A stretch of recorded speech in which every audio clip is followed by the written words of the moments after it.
सोचिए कि जिस दिन ये आदमी एक सांसद बनेगा, सोचिए कि हिंदुस्तान है ना, अमेरिका तक कारा काट के विकास बूझे।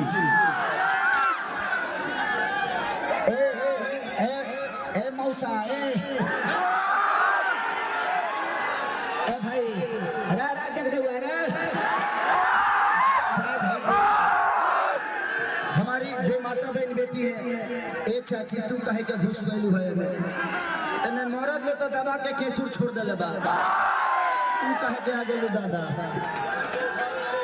तो बस अपने भाई के लिए, अपने एक गार्जियन के लिए, एक भोजपुरी के सम्मान के लिए, एक भोजपुरी के इतिहास के लिए ये आदमी अकेला काफी है। आप लोगों ने जो साम्राज्य और जो प्यार और सम्मान दिया है पवन सिंह को, मुझे नहीं लगता कि आज तक किसी भी नेता को मिला होगा, और इस सम्मान को कम नहीं होने देना। ये 12 नंबर है और 12 नंबर पे कैंची का निशान है। सिर्फ अकेला ये कुछ नहीं कर सकते जब तक आपका समर्थन और आपकी मोहब्बत नहीं मिलेगी। तो आप लोग हमारे बड़े भाई के साथ हैं ना, अरे पगले हल्ला करके बताओ आई लव यू। हमारा जूता में तो खींचा था रे। हाँ भैया हमारा रोक विनोद रोक।